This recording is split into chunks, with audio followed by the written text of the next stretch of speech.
Assalamualaikum warahmatullahi wabarakatuh.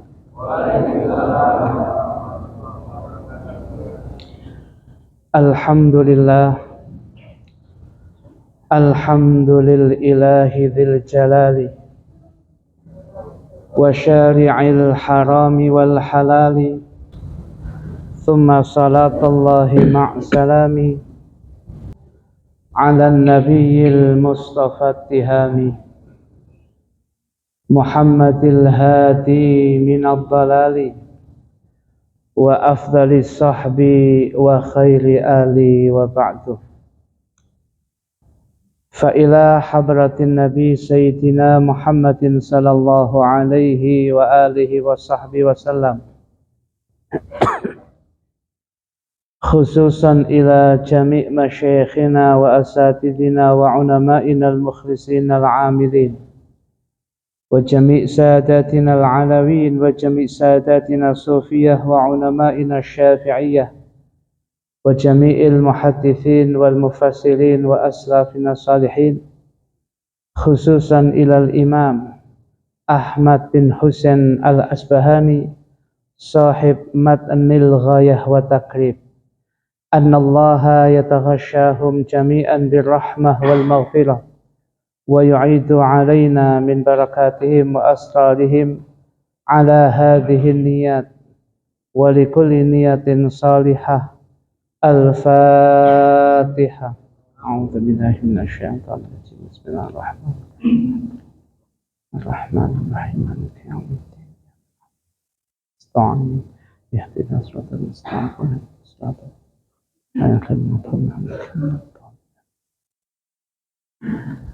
agar pengajian pagi hari ini semakin manfaat dan barakah, mari kita membaca doa belajar yang telah diajarkan oleh guru-guru kita yang sanadnya sampai kepada pengarang Ratibul Haddad Al-Allamah Al-Qutub Al-Habib Abdullah bin Ali Al-Haddad. Dalam kriyin panjenengan yang mengikuti. Bismillahirrahmanirrahim. Nawaitu ta'alluma wat-ta'lima wat-tadhakkura wat-tadhkira wan-naf'a wal-intifa'a wal-ifadata wal-istifadata wal-hatha ala tamassuki bi kitabillahi wa sunnati rasulih wa du'a ilal huda wa dalalata 'alal khair ibtigha'a wajhillahi wa mardatihi wa qurbihi wa thawabih. Hadirin hadirat sekalian, jamaah subuh Masjid Raya Al-Mustaqim yang senantiasa dimuliakan oleh Allah Subhanahu wa taala. Pagi hari ini adalah satu kenikmatan demi kenikmatan yang besar diberikan oleh Allah ketika kita sudah melaksanakan bagian daripada malam dengan tahajud kita, dengan ibadah kita masih diberikan kemauan oleh Allah untuk melaksanakan puasa Ramadan seperti pagi hari ini. Kita masih dimudahkan langkah-langkah kaki kita, niatan kita untuk datang ke masjid yang kita cintai ini dalam rangka melaksanakan sholat jamaah subuh, dan masih dirangkai dengan majelis taklim seperti pagi hari ini. Tentunya kita berharap besar kepada Allah Subhanahu wa taala, segala ibadah-ibadah yang selama ini kita lakukan, khususnya puasa Ramadan kita dan berbagai macam ibadah wajib dan sunnah yang kita lakukan seluruhnya, semuanya diterima oleh Allah Subhanahu wa taala, menjadikan kita orang-orang yang mudah mendapatkan ridha Allah. Kitalah orang-orang yang mudah mendapatkan syafaat Kanjeng Nabi Muhammad sallallahu alaihi wa alihi wa sahbihi wasallam. Amin amin ya rabbal alamin. Hadirin hadirat sekalian yang dimuliakan oleh Allah, kita masuk pada hari ke-28 dalam bulan Ramadan. Tentunya 10 hari yang terakhir banyak di antara kula panjenengan yang mengisinya dengan berbagai macam ibadah. Sebab sudah tidak ada 10 hari lagi yang kemudian. Ini adalah merupakan 10 hari yang terakhir. Mau tidak mau harus kita isi dengan berbagai macam ketaatan dan ibadah. Mestinya panjenengan pagi hari ini ngempet ngantuk adanya. Oleh karena itu yang kita bahas fokus dengan zakat fitrah. Tapi kalau ada panjenengan yang ngantuk kemudian bablas ke alam yang lain, dalam memaklumi sampun boten napa-napa. Ya. Hadirin hadirat sekalian yang dimuliakan oleh Allah Subhanahu wa taala. Pagi hari ini kita menggunakan panduan kitab Matnul Ghayah wa Takrib, kitab yang dikarang oleh salah seorang ahli fikih dalam mazhab Syafi'i, Imam Ahmad bin Husain Al-Asbahani. Kita mengambil fasal 1 atau 2 fasal berkaitan dengan zakat fitrah. Tentunya kita mengambil judul zakat fitrah ini sebab ada ungkapan di dalam kitab Ta'limul Muta'allim, kitab yang biasa dikaji di pondok pesantren. Ungkapan Syekh Az-Zarnuji, pengarang Ta'limul Muta'allim, menandaskan afdalul ilmi ilmul hal. Seutama-utamanya ilmu adalah ilmu yang sedang dikerjakan, ilmu yang sedang dihadapi, ilmu yang sedang dikerjakan.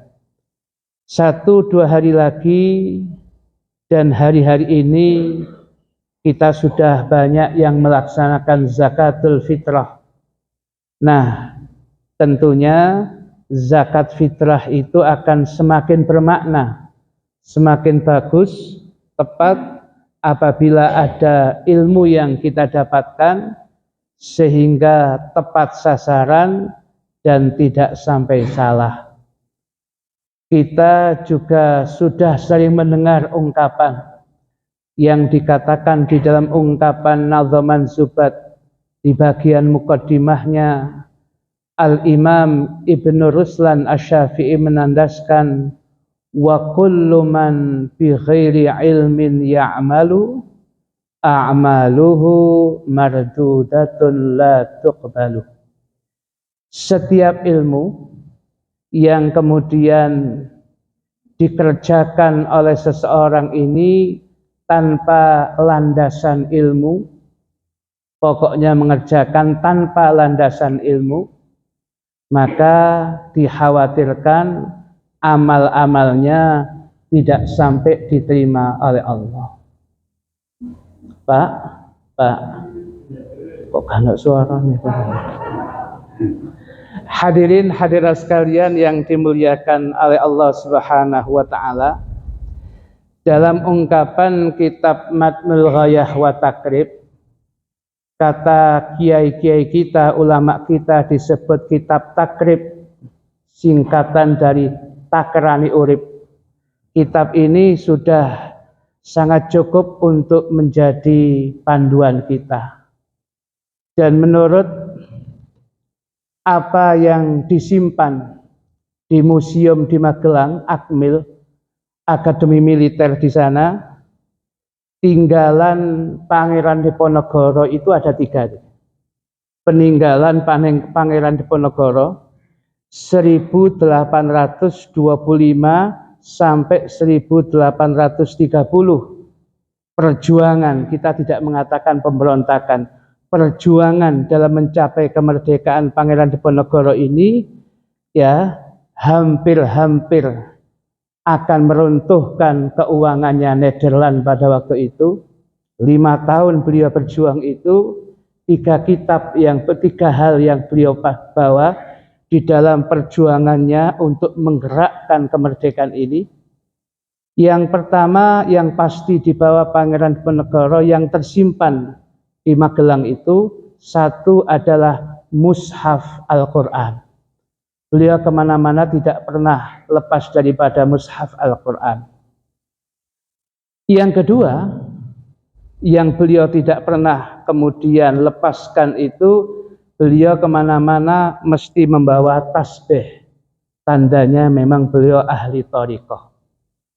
Dan yang ketiga, beliau tidak pernah melepaskan kitab Matnul Ghayah wa Takrib untuk diajarkan kepada pasukannya, sebab beliau adalah ahli fikih dalam mazhab Syafi'i. Itulah 3 hal yang kemudian tidak pernah ditinggalkan oleh Pangeran Diponegoro. Kalau panjenengan di kesaknya panjenengan ada tasbih, Masya Allah saya. Ya berarti ya walaupun tidak seperti Pangeran Diponegoro, miriplah yang demikian itu. Tapi kalau rokok kayak jenengan mboten nonton tasbih malah rokok tok kon. Ya, naudzubillah min dzalik.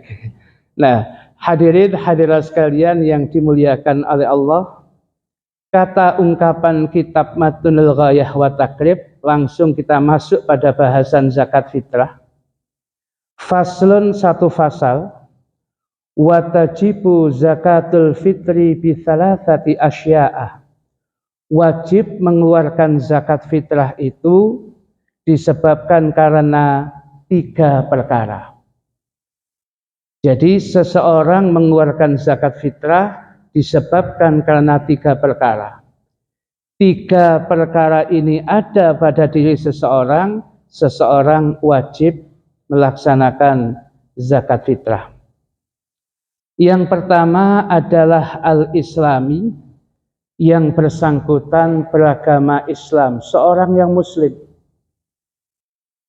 Sehingga keterangannya dalam syarahnya kitab Fathul Qarib Al-Mujib, fala fitrata ala kafirin asli illa fi raqiqihi wa qaribihil muslimaini.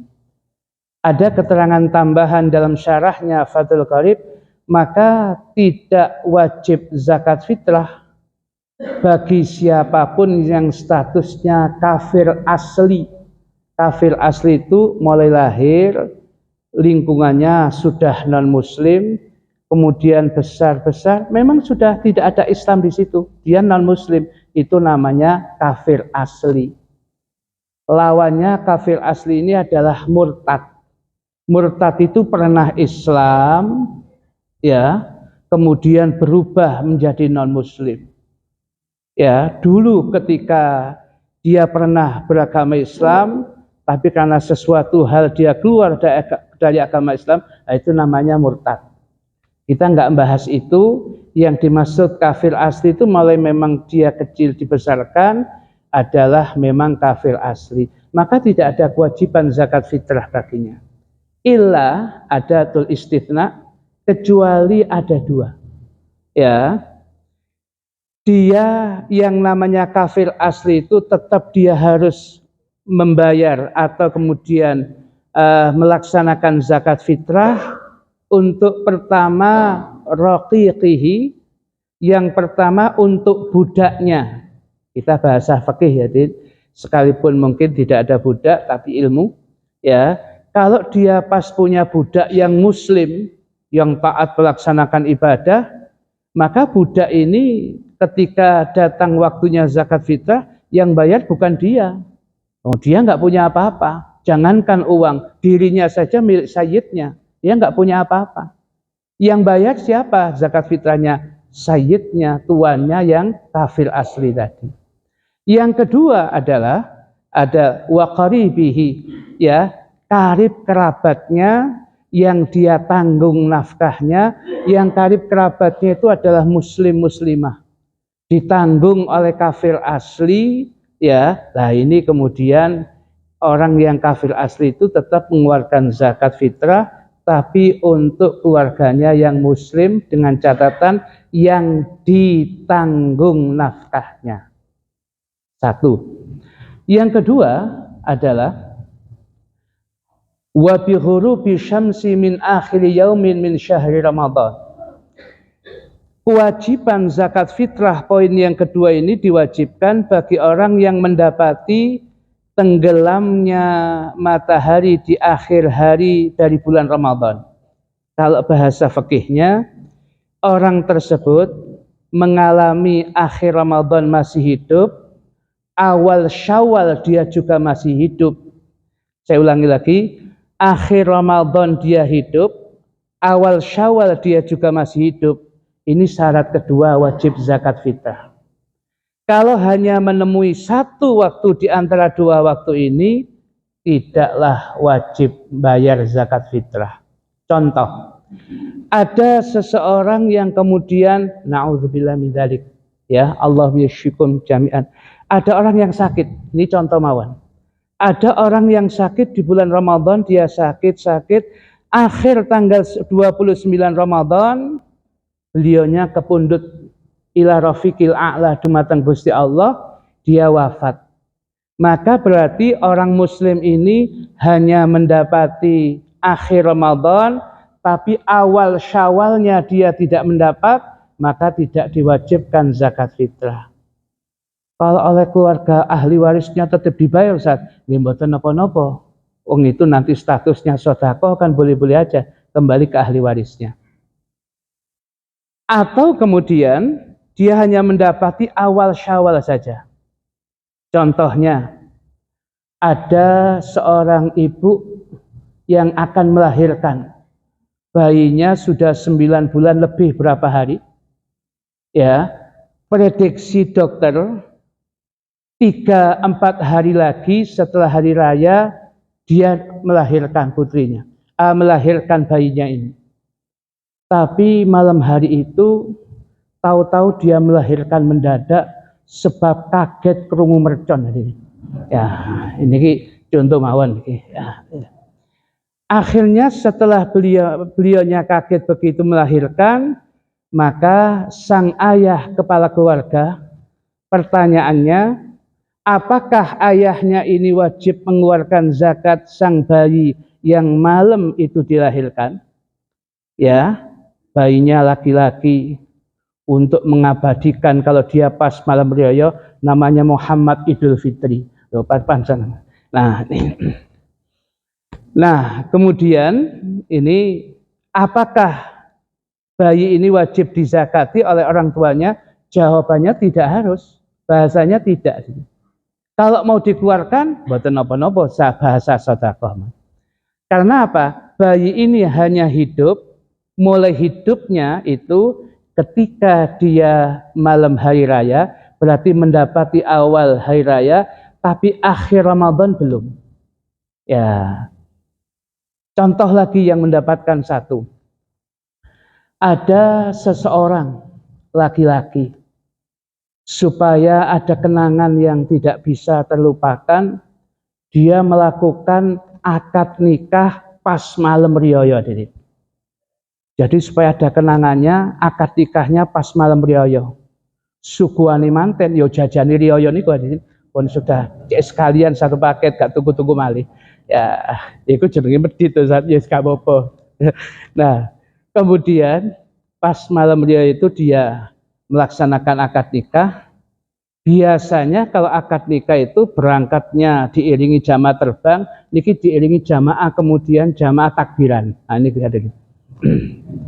Nah, ketika dia akad nikah niku, selepas akad nikah selesai malam itu, andai bahasa fikih, seorang suami mengatakan kepada istrinya begini, "Dik, mahar mas kawin baru saja akad nikah saya serahkan, haknya sama sepenuhnya. Belonjo untuk pertama sekalipun besok saya berikan malam hari ini. Tapi lek membayar zakat fitrah di bayaran dewi. Loh kok bisa Mas gitu? Iya, kita kan cuma mendapatkan satu waktu aja. Ya, Samen itu berumah tangga dengan saya kan malam riyaya dapatnya cuma satu waktu. Akhir Ramadan aku Joko sama si perawan. Berarti masih belum dapatnya cuma satu waktu. Jadi zakat fitrah bayaran dewi. Ro saman medit koyok gini Mas. Ketun aku biar dia. Padahal waktu itu dijaluk anak lurah loh aku. Ya, hadirin hadirat sekalian yang dimuliakan oleh Allah, contoh mawon ini hadirin. Ya ini ki. Hadirin hadirat sekalian yang dimuliakan oleh Allah, Bu. Oh, masih ada nih. Nah, yang ketiga hadirin, satu muslim, satu mendapati, yang kedua mendapati akhir Ramadan dan awal Syawal, yang ketiga syaratnya berzakat fitrah itu wa wujudil fadli, adanya kelebihan an qutihi wa quti iyalihi fi dzalikal yaum.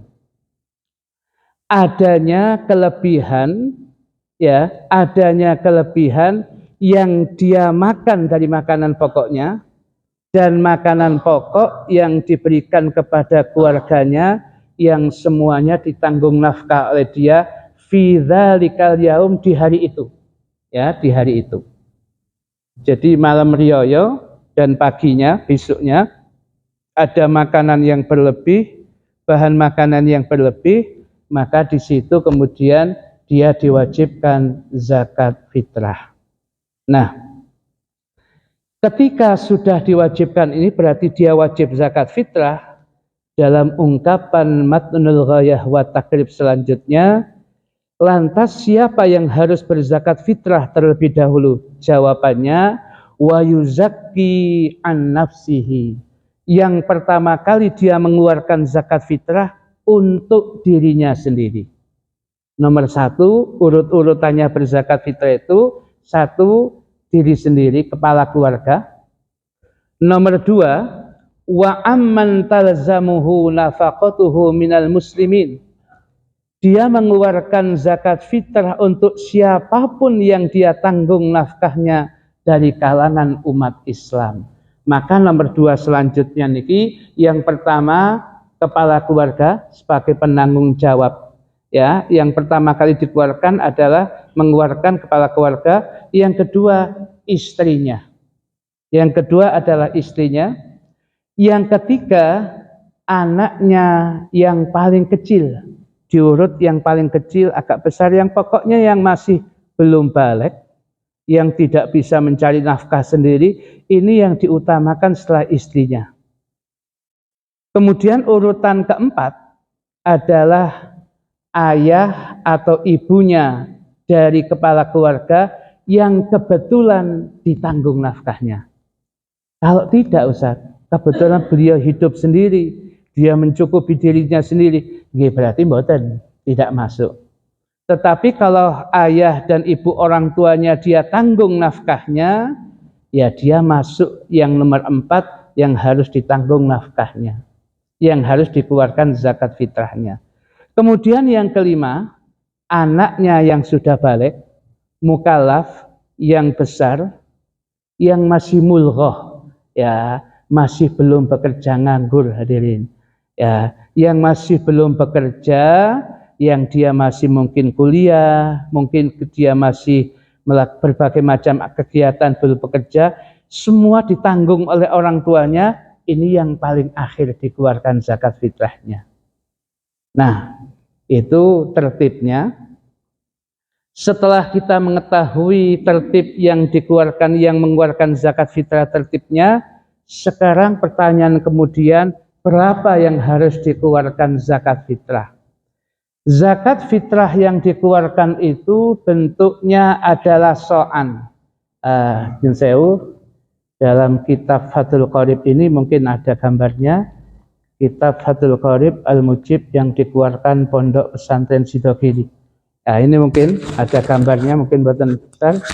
Ya, yang bagian ini, sok itu bentuknya seperti panci ya, dia. tapi ukurannya pakai ukuran takaran. Kalau kita kan timbangan on sentia itu seperti ini. Jadi ada yang bentuknya sok besar, ya kebetulan tadi saya lupa, kita punya yang kecil namanya mud tadi. Ya biasa untuk vidya itu 1 mud, nah itu kita punya yang kecil. Kebetulan yang kita punya itu memang dapat kiriman dari teman yang ada sanad hadis, yang ada sanadnya sampai kemudian kepada sanadnya kepada Kanjeng Nabi Muhammad SAW, yang biasa dipakai oleh sahabat Zaid bin Harithah ketika menimbang. Itu ada sanadnya. Itu baik sok maupun kemudian mud ada yang seperti itu. Biasanya ulama-ulama fikih yang hati-hati mereka punya sanad itu. Nah, kata-kata ungkapan 1 sok itu di dalam ungkapan kitab At-Tadhhib fi Adillati Matnil Ghayah wa Taqrib, hitungannya Ad-Doktor Mustafa Dib Al-Bugha, ya, beliau menghitung kalau 1 sok itu 2.400 gram, dibulatkan 2,5 kilo. 2.400 gram itu kan 2,4 kilo, ditambahi 1 on 2,5 kilo. Jadi di dalam kitab Mukhtasar Tasydin Bunyan yang dikeluarkan di Hadramaut itu juga hitungannya kurang lebih 2,5 kilogram. Artinya memang sok itu dari takaran, kemudian dikonversi, dipindah ke timbangan. Oleh karena itu kembali kepada yang masuk pada sok ini. Di situ ada kurma, di situ ada gandum, di situ ada kemudian beras, bisa jadi makanan pokoknya jagung. Begitu dikonversi pada timbangan, bisa jadi hitungannya nggak sama. Oleh karena itu kita harus memaklumi. Nah, oleh karena itu ada hitungan kalau yang disampaikan Dr. Mustafa Dib Al-Bugha ini dari Damaskus, Suriah, beliau menghitungnya 2,4 kilo dibulatkan 2,5 kilo yang biasa kita pakai. Tetapi ada catatan hadirin. Ya, ada catatan yang lain. Saya baca, kadar zakat fitrah yang harus ditunaikan adalah 1 sok dari makanan pokok beras putih, itu setara dengan 2,720 kg. Ada yang hitungannya lebih besar. 2,720 gram beras putih. Demikian menurut hasil konversi Kiai Haji Muhammad Maksum bin Ali Kuwaron Jombang. Kiai Haji Muhammad Maksum bin Ali ini alamah, orang yang sangat pandai.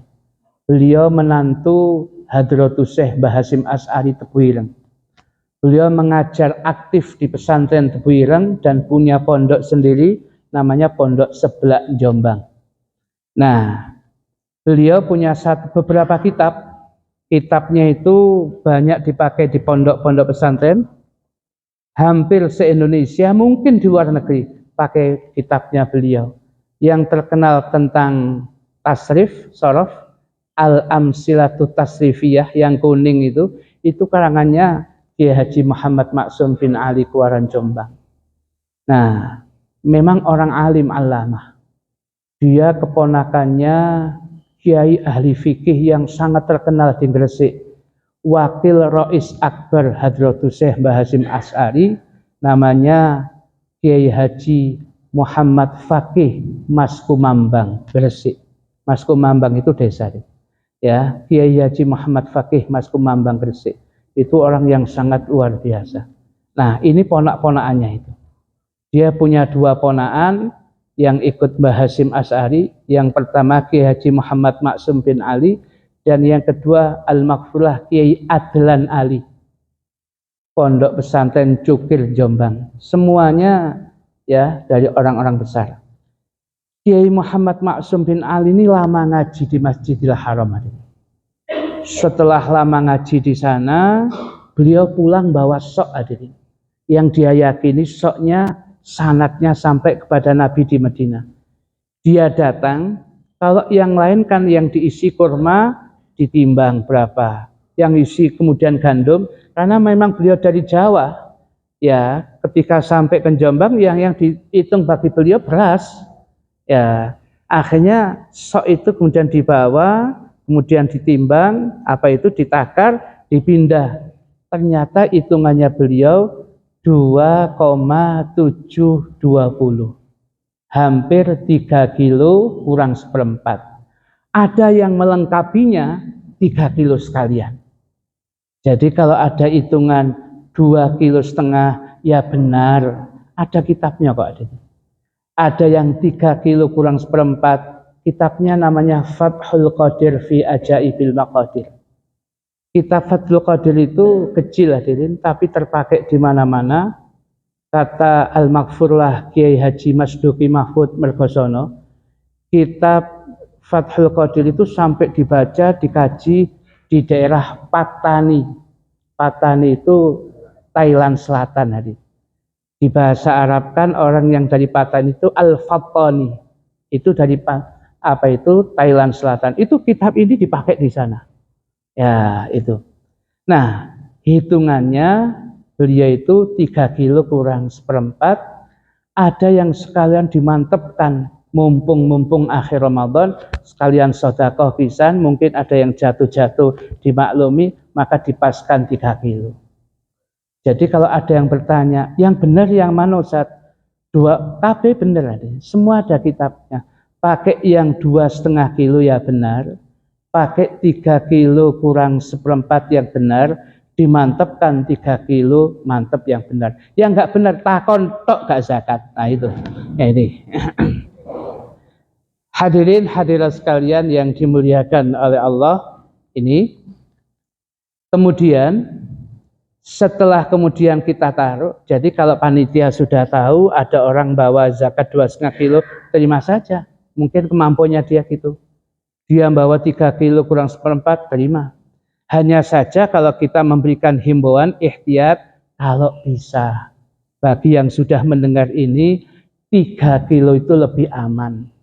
Ya, bukan 3 kilo lebih aman, 2,5 kilo enggak samboten, hanya ihtiyat kehati-hatian. Anda tetap bertahan 2,5 kilo, monggo. Ya, karena ada kitabnya. Kemudian ada yang kemudian pulau tetap 3 kilo kurang seperempat, ya monggo. Ada kitabnya juga. Saya lebih mantap 3 kilo, tak tambahi untuk sedekah, bagus jadi. Ya, jadi bagi kita mumpung akhir Ramadan ini, kapan lagi kita mau sedekah? Ya ini. Jadi jangan kemudian jadikan polemik. Jadi yang benar sudahlah, sama mau yang mana? Ya, sama mau yang mana? Kalau kemudian dan tidak boleh kita tidak mengesahkan, karena Nabi tidak menggunakan hitungan hitungan takaran. Nabi pakai sok. Nah, ketika sok itu dikonversi ke timbangan, lah itu masalahnya di situ. Tergantung makanan pokok setempat. Ada yang besar, kurma, bisa jadi. Bisa jadi mungkin hitungannya bisa berat, bisa karena yang dihitung sagu daerah Maluku. Begitu konversi kan gede-gede. Bisa jadi lebih ringan atau lebih berat, Allah alam. Kembali kepada sing paling enak itu kemudian lil ihtiyat mawon. Mau 3 kilo lebih bagus. Kalau tetap 2,5 kilo, monggo ada kitabnya itu. Pun nggih. Yang kemudian dalam ungkapan kitab Matnul Ghayah wa Taqrib ini, min quti baladih, satu sok dari makanan pokok di tempat itu. Ini ijtihadnya Imam Syafi'i hadirin.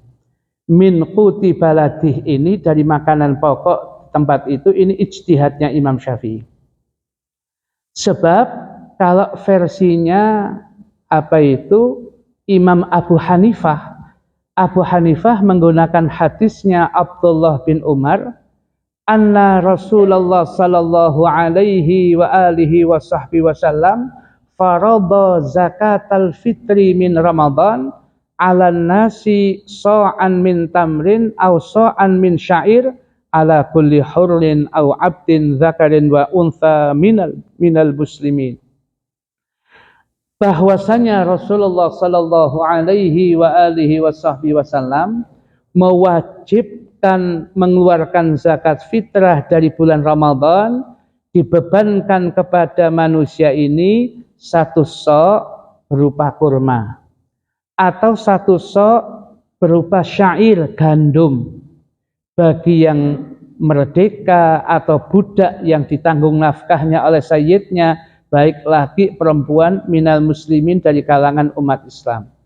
Dalam ungkapan hadis ini dan beberapa hadis yang lain, Nabi mengucapkan lafaz-lafaz untuk makanan pokok itu. Ini versinya Imam Abu Hanifah. Kalau tidak yang disebut oleh Nabi, bahasanya al-mansus yang disebut, berarti tidak boleh digunakan zakat fitrah.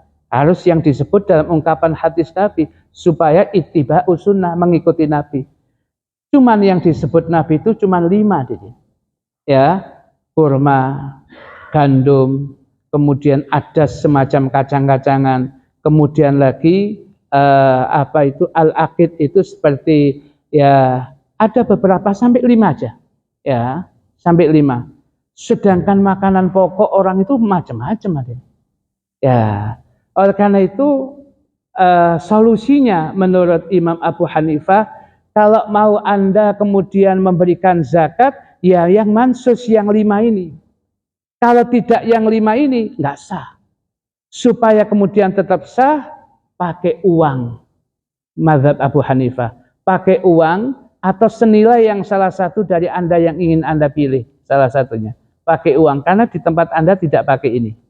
Solusinya pakai uang. Sehingga dalam mazhab Abu Hanifah, ada zakat menggunakan uang itu, zakat fitrah.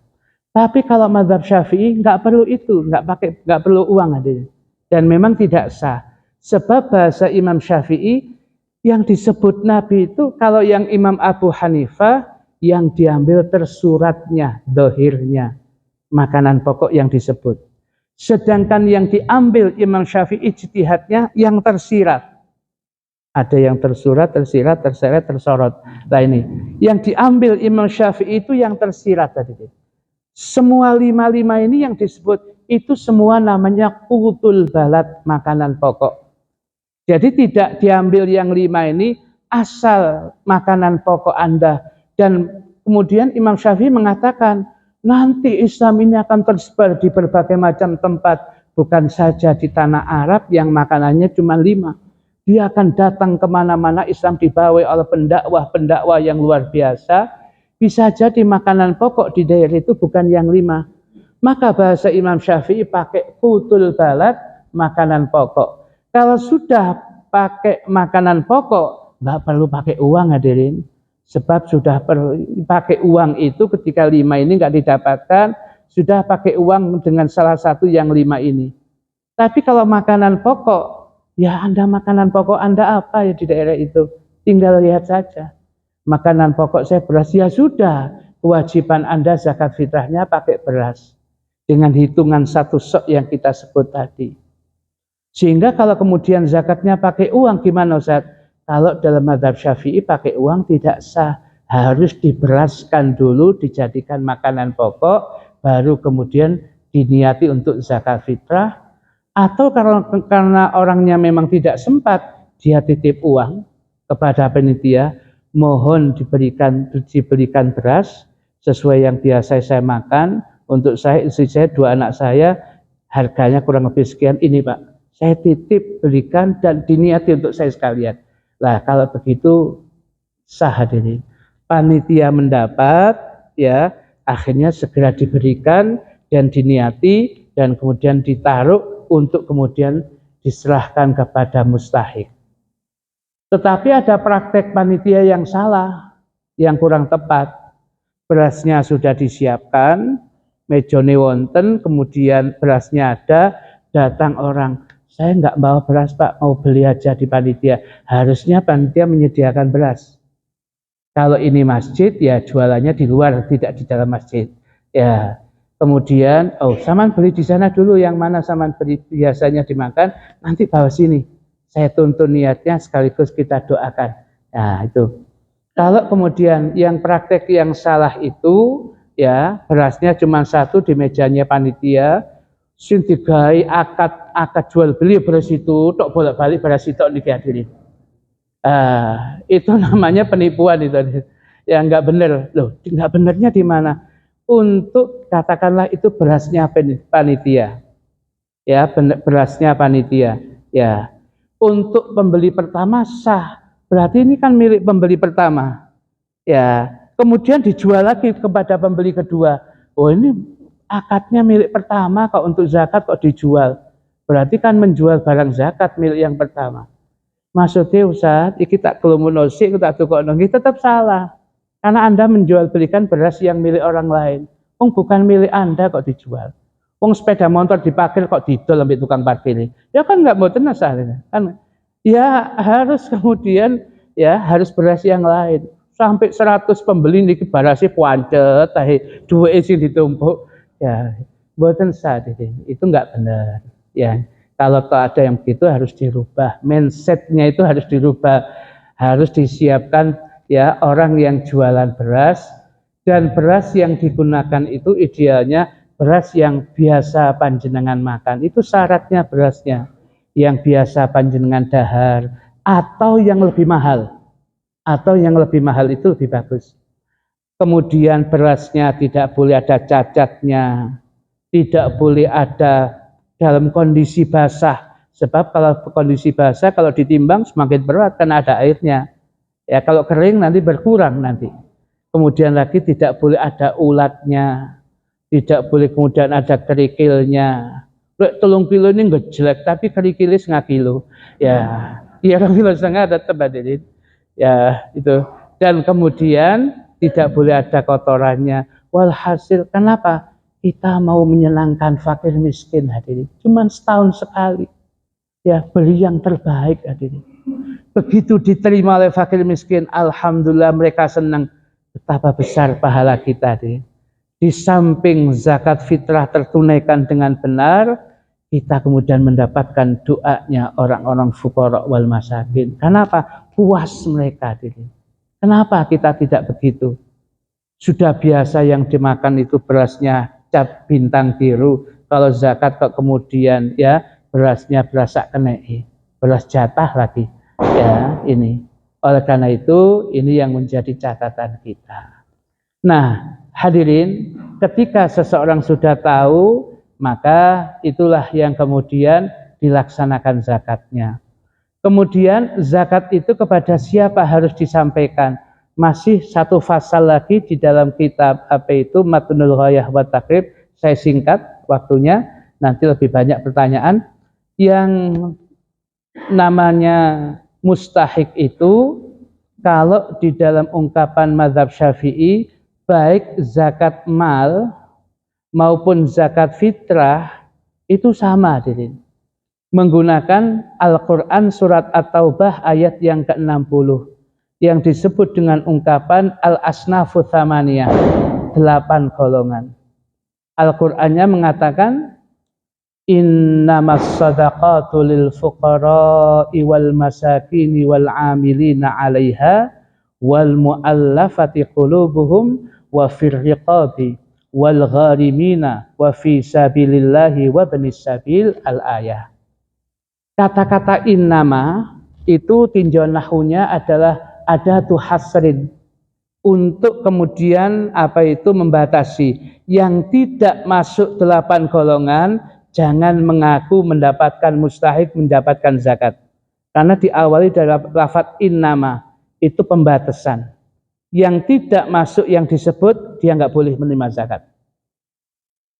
Innamas sadaqatu, bahwasanya hanyalah zakat-zakat itu lil fuqara'i, untuk orang-orang fakir. Fakir jamaknya fuqara. Yang dimaksud dengan ungkapan fakir itu adalah orang yang andai butuhnya sehari itu 100.000 sehari, tapi dapatnya di bawah separuh. Itu namanya fakir. Ya, dapatnya 40.000, 45.000, separuh, setengah aja nggak pernah. Itu namanya fakir.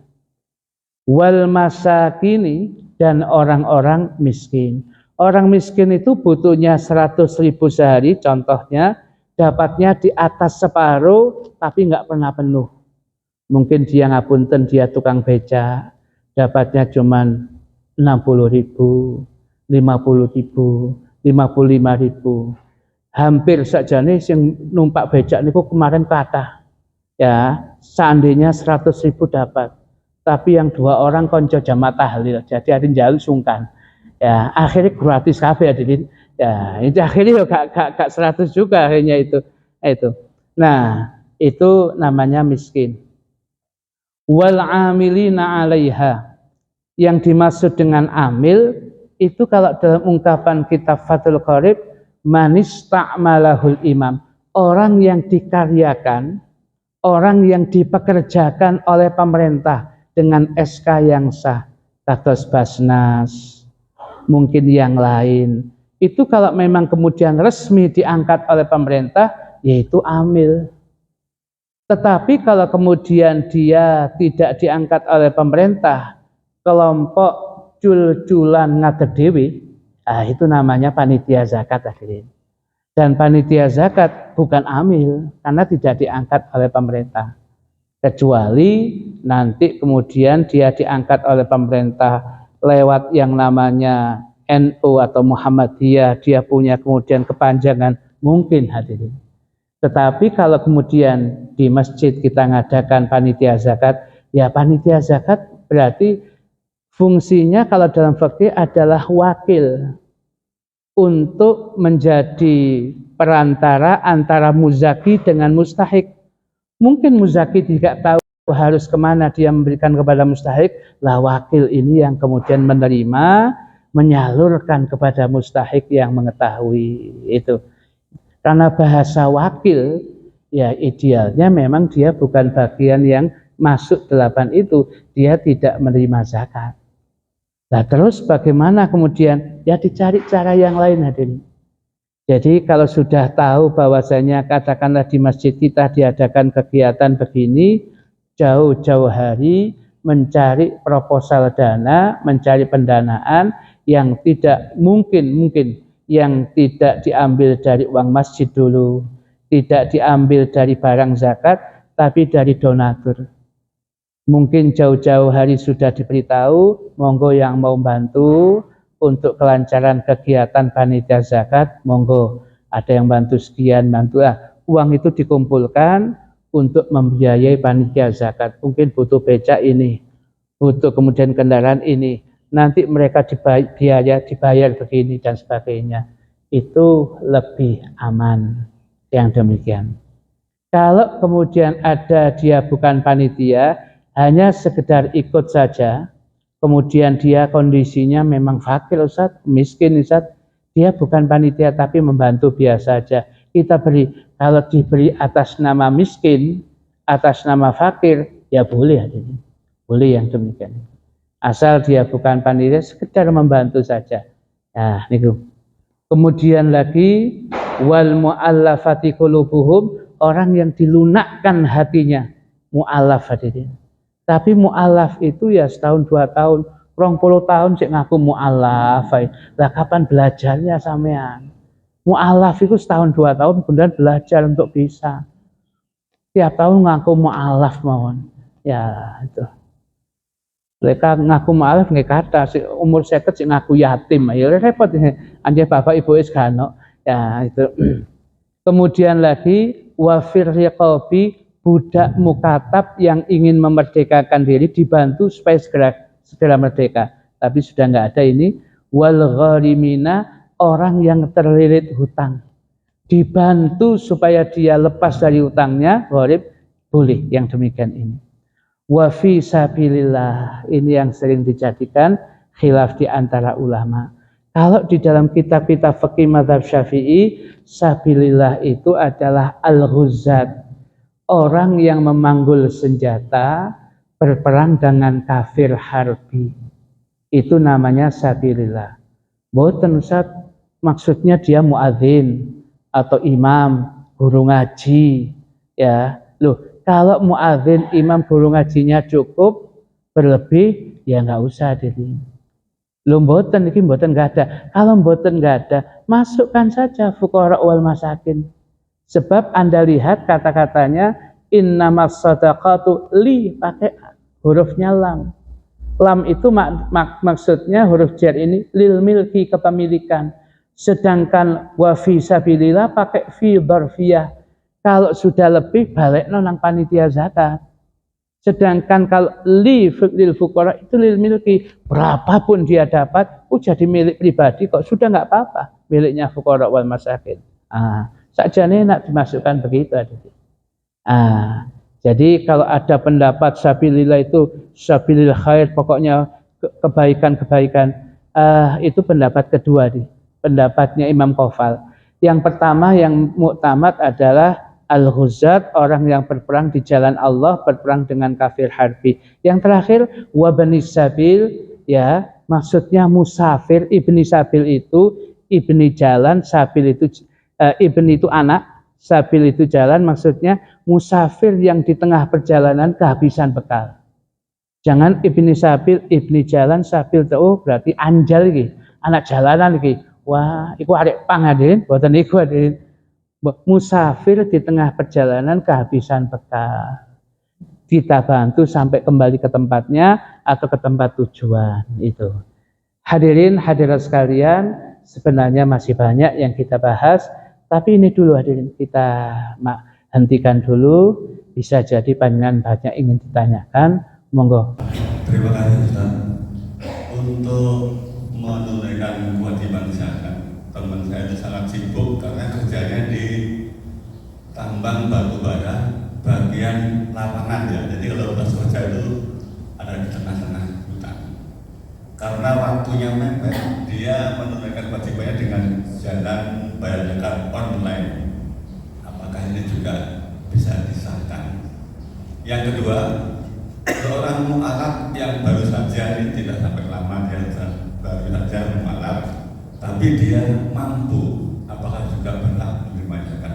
Terima kasih. Wassalamualaikum warahmatullahi wabarakatuh. Ini fakta, Din. Penanya begini ini fakta, bagus ini, Din. Karena mau nggak mau bisa jadi ada penambang-penambang yang dia ditugaskan oleh perusahaannya, sedang di tengah-tengah hutan, belum bisa pulang, bisa jadi perminyakan, bisa pertambangan, sehingga mau gak mau, padahal yang namanya zakat fitrah harus tepat waktunya. Ya, bagaimana kemudian dia mengatasinya? Kalau kemudian dia memberikan kalau kemudian dari penambang yang ada itu mungkin diawali begini.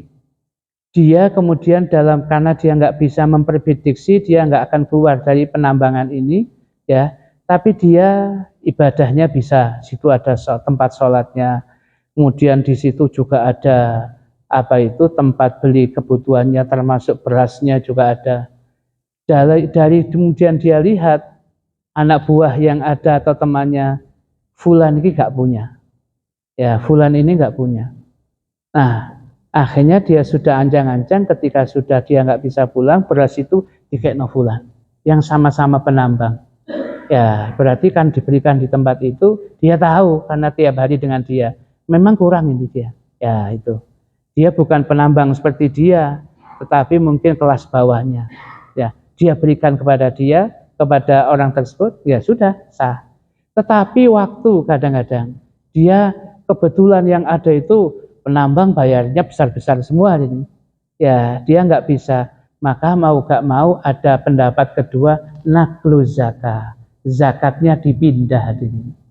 Nah, zakatnya dipindah, memang tidak menggunakan beras, tapi menggunakan uang. Tapi dengan catatan begini, ya, dia kemudian telepon kepada istrinya atau telepon kepada keluarganya. 2-3 hari lagi saya masih belum pulang, tolong saya akan kirim dana sekian, tolong di kampung saya, di kampung kita, sama uang yang saya kirim itu, saman berikan beras, tolong zakatkan atas nama saya. Nah, begitu itu boleh. Jadi namanya naklu zakah minda zakat, karena kondisi ya di tengah hutan, bukan pemukiman, orang-orang yang bersama dia semua orang mampu. Ya, semuanya muzaki, ya, nggak ada yang mustahik. Ya, oleh karena itu ya dia uangnya online tadi itu, katakanlah dia di rekeningnya dia kirim uang kepada keluarganya, tolong, dan dia juga sebagai kepala keluarga yang harus mengeluarkan untuk istrinya, ya wahai istriku atau ibunya anak-anak ini zakatnya saya, zakati sampean dan zakatnya anak-anak semua tak kirim, tolong diberikan beras dan saya kemudian saya perintahkan kepada sampean untuk diniati semuanya, sudah sampean yang niati, dan itu milik saya, berikan kepada sampean yang bisa mencarikan sana, tolong. Akhirnya dilaksanakan, begitu itu sah. Hanya masalahnya nakul zakat minda zakat, loh kan di asalnya sana, bukan. Zakat itu wajibnya dia di mana, di situ dia bayar zakat fitrah. Makanya zakat fitrahnya dibayar sekarang, kemudian mudik ke Jombang hadirin. Pas malam raya harusnya bayarnya di sana, tapi dia sudah bayar di Masjid Raya Mustaqim, bisa hadirin.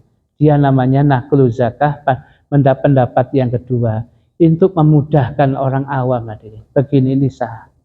Yang kedua pertanyaannya, mu'alaf yang mampu. Tujuannya diberi zakat itu bukan, memang pertama mu'alaf, untuk menguatkan hatinya. Soal dia kaya, miskin, itu bukan jadi pertimbangan. Yang jadi pertimbangan itu dia baru masuk Islam. Kalau kemudian diberi zakat, sambil diberi, loh kok ini perhatian umat Islam untuk sampean. Bahwa sampean itu gak sendirian, kita ikut kok. Lah buktinya kita berikan ini termasuk zakat fitrah untuk sampean. Sekali dua kali diberikan. Setelah itu kemudian kan dianggap sudah kuat Islamnya, dia kemudian nggak diberi, nggak apa. Loh, dia mampu Ustaz, mboten masalah karena dia untuk menguatkan, khawatir lemah imannya. Ya, tapi kalau pertimbangan, mantap Ustaz imannya ini, penggerak dakwah kemudian di masjid dia saya kira sudah nggak usah pertimbangan panjenengan nggih, monggo mboten napa-napa. Intinya bukan mampu dan tidaknya, menguatkan imannya. Wah, imannya sudah mampu, mantap sudah nggak usah, sudah nggak apa-apa. Ngoten tok adene. Penanya kedua sekarang, silakan.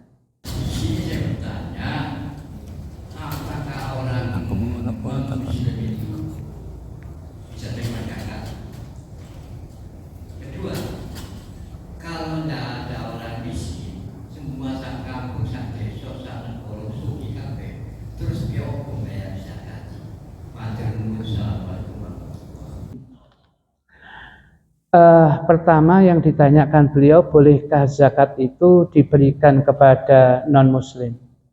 Di dalam kitab Matnul Ghayah wa Taqrib itu yang belum sempat kita baca, wa khamsatun la yajuzu daf'uha ilaihim, ada 5 kelompok yang tidak boleh diberikan zakat fitrah kepada mereka.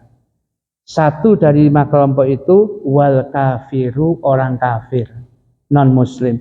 Sebab dasar hadisnya, Nabi pernah wasiat kepada Mu'ad bin Jabal yang menjadi gubernur di Yaman. Nabi mengatakan, fa'alimhum, beritahu, ajarkan Mu'ad kepada penduduk Yaman, anna alaihim shadaqatan, bahwasannya mereka kalau Islamnya sudah kuat, mereka wajib bayar zakat. Tu'khadhu min aghniyaihim, yang zakat itu diambil dari orang-orang yang kaya di antara mereka, faturaddu ala fuqaraihim, dan zakat dikembalikan lagi kepada orang-orang fakir di antara mereka.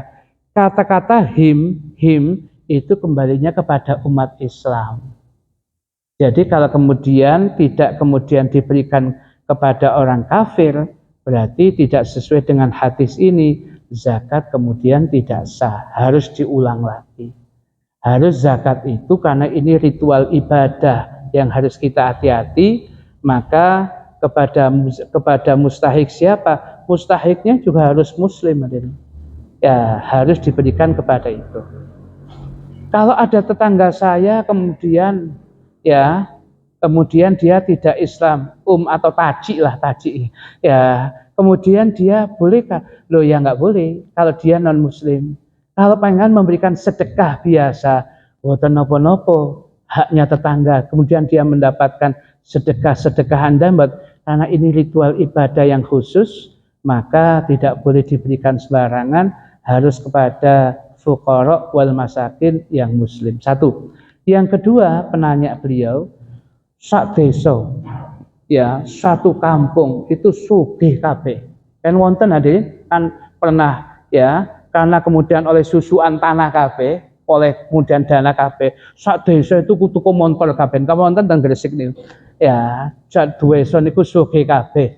Lah terus pas kemudian malam zakat fitrah dikekno sapa? Fakih tidak kalah kehabisan akal. Ya, kalau kemudian di desa itu yang harus diutamakan tidak ada, larikan zakat fitrah itu kepada desa sebelahnya yang kurang. Kalau negara Brunei Darussalam kemudian tidak bisa karena kuah besok karena yang melarat, dia berikan kepada yang sebelah. Kalimantan ini kurang, jenengan berikan yang di sana itu. Ya, Kalimantan itu ya kurang yang demikian itu. Loh, kalau malam hari raya, kalau sudah tahu banyak begitu kan harus di planning, direncanakan jauh-jauh sebelumnya. Untuk pas malam itu pas boleh, yang mboten hadirin. Ya harus tahu. Kita harus melarikan kemana sudah tahu. Jadi kalau di negara itu, di kampung itu kuwa besok Ustaz.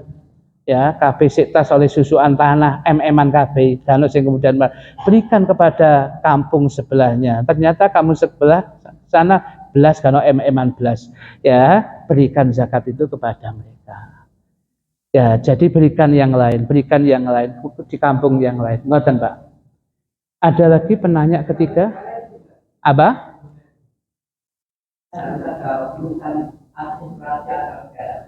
Iya, karena kan sudah harusnya tahu.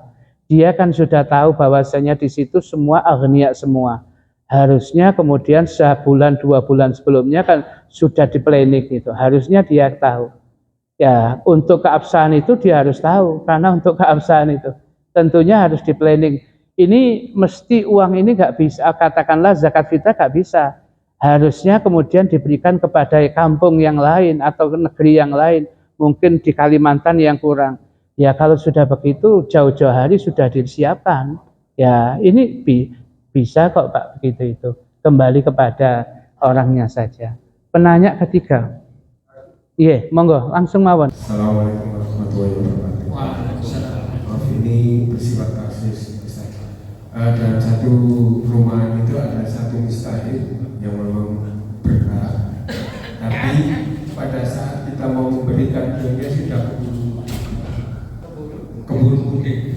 Pertanyaannya, misalnya pada saat karena kita pemberian zakat fitrah ini kan terbatas dengan waktu. Kalau diberikan setelah mudik itu kan sudah bukan zakat fitrah lagi. Karena misalnya di masjid ini sudah terbentuk amil zakat, itu diterima amil dan pemberiannya itu setelah beliaunya datang, apakah itu sah? Assalamualaikum warahmatullahi wabarakatuh. Jadi intinya, kalau kemudian kita tidak menanggung resiko, kalau orang yang bersangkutan itu tiap tahun memang mudik, ya kita beritahu, Saman kalau bisa biasanya Saman mesti mendapatkan zakat. Saman mau mudik tak? Iya.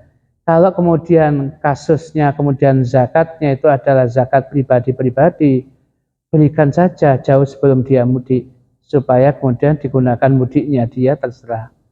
Atau mboten saged ngoten, ini baru kemudian terdata setelah malam riyoyo. Begitu didatangi orangnya nggak ada karena sudah mudik. Supaya kemudian tidak kemudian tanggung jawabnya panitia zakat, dan nanti kalau zakat diberikan lepas daripada sholat Idul Fitri jadi sedekah biasa, kalau diberikan pada tanggal 2 Syawal sudah hukumnya haram, tapi tetap harus diberikan sekalipun haram. Maka daripada menanggung yang seperti itu, maka kemudian berikan yang lain saja supaya enggak tanggung jawab.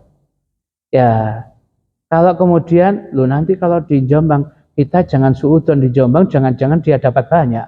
Ya, di tempat mudiknya dia lebih banyak dapat. Dengan penampilannya yang kurang tambah lebih akeh nok kono. ya daripada di tempat kita. Kan kita nggak boleh suud, bisa jadi dia dapat lebih. Dan kita nggak kemudian, jangan kemudian terlalu memberikan, kalau bisa ya kemudian berikan yang ada, kalau tidak ya kita tidak boleh kemudian ya zakat fitrah itu kita tetapkan di masjid, nanti orangnya, maksudnya orangnya kemudian kapan waktu pulangnya juga kita nggak tahu, itu juga masalah. Ya daripada masalah, habiskan saja diri yang demikian. Kecuali ini mustahik, ya kita berikan, biasanya kita berikan 5 kilo, kita berikan 10 kilo. Saya berikan untuk sampean 10 kilo. Kalau boleh, saya hanya menghimbau, nanti kalau fulan teko, ono teko 10 kilo, lek berkenan sampean. Ternyata dia berkenan, seminggu lagi dia diberikan 3 kilo, 4, ya terserah. Tapi kan miliknya dia, sudah bukan zakat. Tapi kan panitia aman. Pokoknya sudah dikobet itu serah terima. Sudah diterima oleh mustahik, tugas panitia selesai. Soal oleh mustahiknya nanti dijual, diuangkan, itu urusan mustahik karena sudah milik pribadi, Adin. Bukan lagi barang zakat itu milik pribadi. Karena sudah menjadi milik pribadi, seminggu lagi tonggonya teko 3 kilo, terserah itu. Hanya kita menghimbau. Setelah kita himbau, rupanya niki butuh akeh, wis gawe gak akeh, ya terserah wong HDE kok. Ya, jadi tetapi memang pada kondisi-kondisi tertentu memang kadang-kadang kesulitan. Contohnya gini hadirin, ya, jangankan panitia, kita yang mau berzakat mandiri saja, kadang-kadang mungkin kesulitan mau berzakat mulai sore sampai malam, di kampungnya terjadi banjir hadirin. Mau berikan itu kesulitan, sampai kemudian jangankan sholatnya kesulitan, tidak ada tempat untuk sholat. Masjidnya digunakan untuk penampungan sehingga kesulitan. Baru besoknya dia bisa beri. Itu ma'fu hadirin, udzur itu hadirin. Karena apa? Kesulitan memberikan pada yang bersangkutan.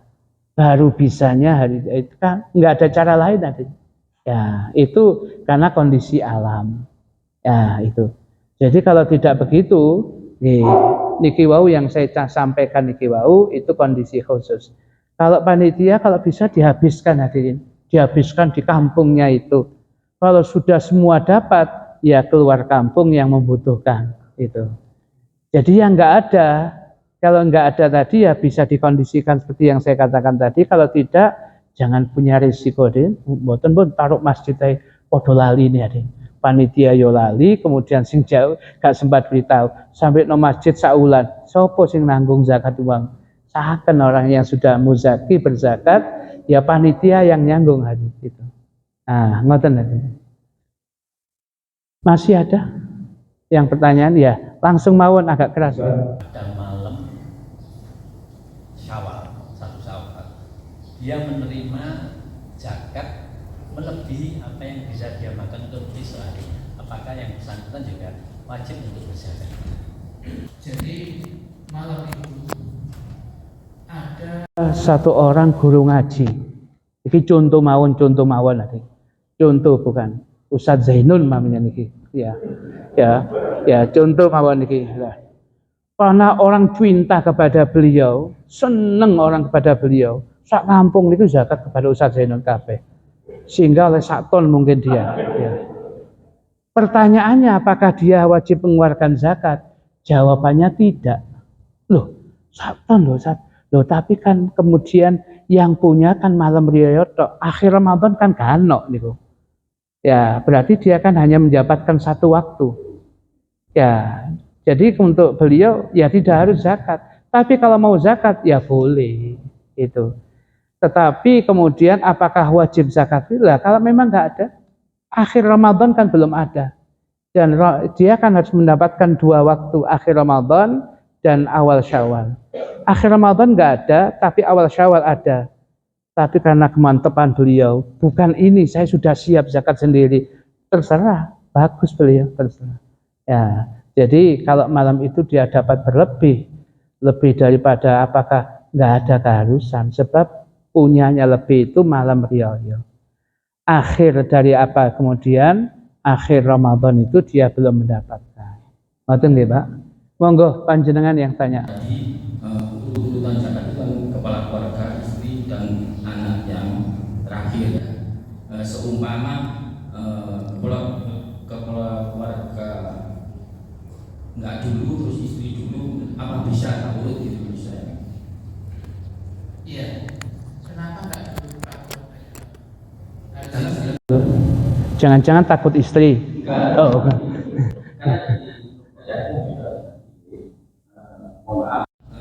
Saya kan punya remang atau pembantu gitu ya. Terus kebetulan pas di rumah itu sudah ada yang cuma 5 kilo saya kasihkan pembantu saya. Itu atas nama zakat saya kasihkan istri saya dulu gitu loh. Kira-kira boleh apa enggak gitu? Oh iya. Iya. Kalau nggak boleh mungkin kalau nggak sah bisa diulangi. Iya. Gitu. Tapi begini, ketika panjenengan ini zakatnya istri saya, dengan zakatnya anak saya yang pada pembantu. Tapi kan pada malam raya Anda tetap berzakat. Iya, berarti maksudnya begitu, Pak. Maksudnya itu Anda tetap berzakat, sekalipun soal prioritas karena pembantu mau pulang, ini jatahnya biasa pembantu bukan saya ini Pak Fulan, teman saya yang jamaah, kebetulan nggak ada tiap tahun. Dan ketemunya nanti sore. Lah pembantu mau pulangnya pagi, ini jatahnya istri, kemudian untuk anak sudah biar dikeluarkan untuk setelah pulang. Boten maksudnya ngoten boten apa-apa. Yang maksud saya untuk jenengan ada, untuk istri ada, hanya prioritasnya kebetulan istri dulu keluar, boten apa-apa. Artinya itu panjenengan yang apa itu zakat sudah ada, hanya soal waktunya bukan pagi ini, sebab pagi ini pembantu yang mau pulang dan dia berapa hari, lah dia biasanya membawa zakat fitrahnya istri dan anak. Saya berikan dulu nggak apa-apa Ustaz? Nggak apa-apa, tapi kan untuk jenengan sudah ada. Ya sudah, boten napa-napa Pak. Pas sah nih Pak. Sah. Oke. Urutannya itu maksudnya begini. Kalau panjenengan punya cuman 2,5 kilo beras, siapa dari 5 itu yang harus dizakati dulu? Jenengan, gitu loh maksudnya. 5 ini ada Pak Ustadz, hanya soal waktu saja. Kalau sudah begitu ya siapapun ya diberikan yang manapun boleh, tapi kan untuk jenengan sudah ada. Itu prioritasnya gitu. Ngoten nggih? Nggih. Cukup hadirin? Oh, masih ada lagi. Monggo panjenengan penanya terakhir. Waalaikumsalam. Saya punya di kampung sebelah yang diantara adik-adik ini ekonominya lebih rendah dibanding yang lain. Kemudian saya juga punya tetangga kampung yang termasuk fakir. Lebih utama mana di antara tetangga kampung saya dan adik saya untuk saya zakati? Terima kasih Ustaz. Baik, kalau dalam berzakat, idealnya yang diutamakan ahli kampung dulu. Ya, ahli kampung dulu, yang satu kampung dengan panjenengan. Tetapi kalau kemudian ahli kampung itu sudah, kemudian panjenengan ada pilihan yang lain, kerabat yang tidak punya, itu juga diutamakan boleh. Alasannya apa? Kalau kita memberikan kepada kerabat itu ganjarannya double. Satu, karena ganjaran zakat fitrah. Yang kedua, ganjaran silaturahim. Ya, itu. Jadi, tetapi dalam berzakat itu yang diutamakan itu adalah penduduk kampung setempat dulu. Jadi kalau kemudian ada penduduk kampung setempat sudah Anda beri, ada masih sisanya, Anda tidak berikan yang lain, tak kayak noto dulurku sudah, karena tetangga kampung sebelah kampung sana nggak mampu saya utamakan. Yang untuk kampung sudah Anda berikan, dan sebagian Anda berikan ke kerabat, boten napa-napa. Boleh gitu. Lek saged penduduk kampung oleh, dulur ya oleh saged sae niku hadirin. Berarti saya double zakatnya, kan nggak apa-apa hadirin. Sekali-sekali hadirin. Ya, jadi begitu ya. Cukup nggak hadirin? Cukup. Boleh Mas. Yang paling utama itu adalah memberi saudara. Iya, iya betul Pak. Tetapi begini, ada yang panjenengan kurang jeli, ada fardu kifayah yang harus kita lakukan, yang jarang dibaca oleh ketika ngaji fikih itu, sebab jaraknya jauh di kitabul jihad, nggak sampai terbaca kadang-kadang. Di kitabul jihad itu ada macam-macam fardu kifayah. Fardu kifayah itu salah satunya jihad fisabilillah dengan berbagai syaratnya, termasuk bagian fardu kifayah kewajiban aghnia, kewajiban orang kaya menanggung fuqara wal masakin sekitarnya, tetangganya. Itu fardu kifayah yang belum terbaca itu kadang-kadang. Sebab kalau ada Anda kaya, tetangganya kemudian ada yang tidak kemudian menutup aurat karena tidak ada pakaiannya, yang pertama kali dosa besar sing sugih. Kalau ada tetangganya sampai tidak makan, padahal memang tidak ada yang dimakan, sedangkan tetangganya ini berlebih, yang pertama kali dosa itu adalah yang kaya ketika dia tidak bantu. Kalau dia sudah bantu, dia sudah mengeluarkan, sementara masih ada yang lain, ya dia sudah gugur kewajiban. Nah di situ ada. Maka diutamakan ahli kampung itu karena yang tetangga itu juga punya hak. Saudara kan ya punya hak, tetangga juga punya hak ini. Dalam fardu kifayah ini juga harus diutamakan. Tetapi kalau ada kerabat yang jauh, silaturahim yang harus diutamakan betul, tidak salah. Tapi tetangga ini punya hak yang harus diselesaikan dulu. Ngoten, Mbak. Ya. Cukup nih hari ini. Wassalamualaikum warahmatullahi wabarakatuh. Ya, itu saya alhamdulillah. Alhamdulillah.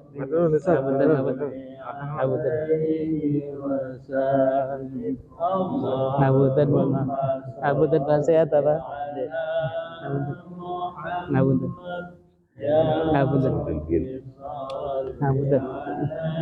Alhamdulillah sami-sami.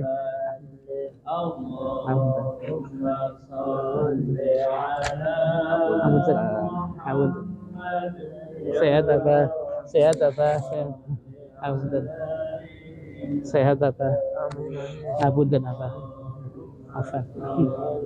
Alhamdulillah. Insyaallah. Alhamdulillah. Alhamdulillah. Sehat apa? Alhamdulillah. Alhamdulillah. Mas, sami-sami. Sehat, Mas. Wonten pegawai jamaah ingkang sedo. Nggih. Nggih, security, Mas. Kecelakaan. Nggih. Alhamdulillah.